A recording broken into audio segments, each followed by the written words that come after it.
Hello friends, welcome back to Farha's recipes. ഇന്ന് ഞാൻ പരിചയപ്പെടുത്തുന്നത് ഒരു കറാഹി ചിക്കൻ റെസിപ്പിയാണ്. അപ്പോൾ വീഡിയോ കണ്ടു നോക്കാം.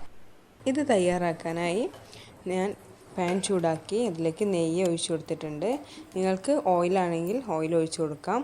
ചൂടാക്കിയ നെയ്യിലേക്ക് ഇനി കറുവയില, കറുകപ്പട്ട, ഏലക്ക, തക്കോലം, കറുത്ത ഏലക്ക ഇവ ചേർത്ത് കൊടുക്കാം. ഇതൊന്ന് ഇനി നെയ്യിൽ നന്നായി ചൂടാക്കിയെടുക്കാം. ഇതിലേക്ക് ഇനി ഉപ്പ് ചേർത്ത് കൊടുക്കാം. ഇനി കഴുകി വൃത്തിയാക്കി വെച്ച ചിക്കനാണ് ഇതിലേക്ക് ചേർത്ത് കൊടുക്കുന്നത്. ചിക്കൻ വലിയ പീസുകളായിട്ടാണ് എടുത്തിട്ടുള്ളത്. ചിക്കൻ ഒന്ന് നന്നായി ഇളക്കി കൊടുക്കാം. ഇതിലേക്ക് ആവശ്യമെങ്കിൽ ഓയിലോ ചേർത്ത് കൊടുക്കാം, അല്ലെങ്കിൽ ഞാനിവിടെ നെയ്യാണ് ചേർത്തിട്ടുള്ളത്. ചിക്കൻ ഒന്ന് നന്നായി ഇളക്കി കൊടുക്കാം. എല്ലാ ഭാഗത്തും ചൂട് കയറ്റണം. ഇതിൻ്റെ കളറൊന്ന് മാറുമ്പോൾ ഇതിലേക്ക് 1 ടീസ്പൂൺ ഇഞ്ചി വെളുത്തുള്ളി ചതച്ചെടുത്തതാണ് ചേർത്തിട്ടുള്ളത്. ഒന്ന് നന്നായി മിക്സ് ചെയ്ത് കൊടുക്കാം. ചിക്കൻ്റെ എല്ലാ ഭാഗത്തും ഈ പേസ്റ്റ് തട്ടുന്ന രീതിക്ക് നന്നായി മിക്സ് ചെയ്യാം. ഇതിലേക്ക് ഇനി ചെറിയൊരു കപ്പിന് 1 കപ്പ് വെള്ളമാണ് ഇതിലേക്ക് ഒഴിച്ചു കൊടുത്തിട്ടുള്ളത്. ഇതൊന്ന് നന്നായി തിളച്ചതിന് ശേഷം ഒന്ന് അടച്ചു വെച്ച് വേവിക്കാം. ഇനി ഇതിലേക്ക് ആവശ്യമായത് തക്കാളിയാണ്. 5 തക്കാളിയാണ് എടുത്തിട്ടുള്ളത്. ഓരോ തക്കാളിയും പകുതി മുറിച്ചാണ് എടുത്തിട്ടുള്ളത്. വീഡിയോയിൽ കാണിക്കുന്നുണ്ട്. ഇനി ഓരോ തക്കാളി പീസും എടുത്ത് ഓരോ ചിക്കൻ പീസിന് മുകളിലായി കമഴ്ത്തി വെച്ച് കൊടുക്കണം.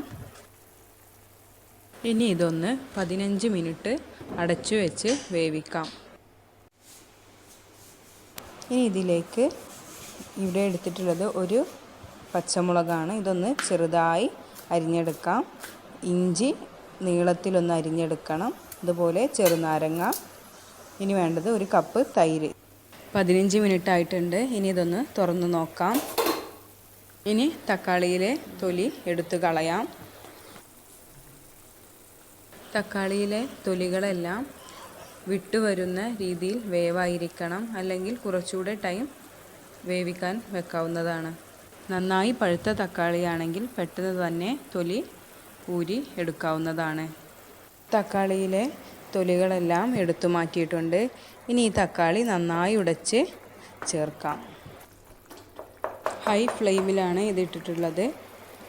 ഇതിലെ വെള്ളം കൂടി ഒന്ന് വറ്റിച്ചെടുക്കണം.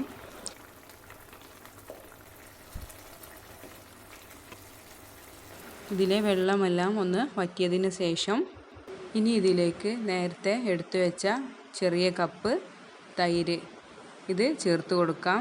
1/4 ടീസ്പൂൺ മുളക് പൊടി, അതുപോലെ 1/4 ടീസ്പൂൺ ഗരം മസാല, അരിഞ്ഞു വെച്ച പച്ചമുളക് ചേർത്ത് കൊടുക്കാം. എരിവ് ആവശ്യമെങ്കിൽ കൂടുതലെടുക്കാം പച്ചമുളക്. ചെറുനാരങ്ങ നീര് ചേർത്ത് കൊടുക്കാം. ചെറുനാരങ്ങയുടെ പകുതിയാണ് എടുത്തിട്ടുള്ളത്. ഇനി ഇത് നന്നായി ഒന്ന് മിക്സ് ചെയ്ത് കൊടുക്കാം. മസാലകളെല്ലാം ചിക്കനിൽ എല്ലാ ഭാഗത്തും എത്തുന്ന രീതിക്ക് നന്നായി ഇത് മിക്സ് ചെയ്ത് കൊടുക്കണം. കൂടെ വെള്ളവും ഒന്ന് വറ്റിച്ചെടുക്കണം.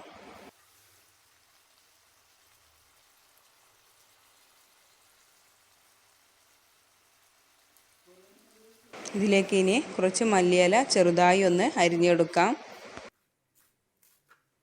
ചിക്കനിലെ വെള്ളമെല്ലാം ഒന്ന് വറ്റി വന്നിട്ടുണ്ട്. ഇനി ഇതിലേക്ക് നേരത്തെ നീളത്തിൽ അരിഞ്ഞു വെച്ച ഇഞ്ചി ചേർത്ത് കൊടുക്കാം. അതുപോലെ മല്ലിയിലയും ചേർത്ത് കൊടുക്കാം. നമ്മുടെ ടേസ്റ്റി കറാഹി ചിക്കൻ റെഡി ആയിട്ടുണ്ട്. ഇനി ഇതൊന്ന് സെർവിങ് ബൗളിലേക്ക് മാറ്റാം. അപ്പോൾ എല്ലാവരും ഇതൊന്ന് ട്രൈ ചെയ്ത് നോക്കണം. ഈ വീഡിയോ എല്ലാവർക്കും ഇഷ്ടപ്പെട്ടെന്ന് വിചാരിക്കുന്നു. കൂടെ ചാനൽ സബ്സ്ക്രൈബ് ചെയ്യാൻ മറക്കരുത്. ബെല്ലൈക്കണൂടെ ഒന്ന് പ്രസ് ചെയ്യണേ. Thank you for watching. Take care. By.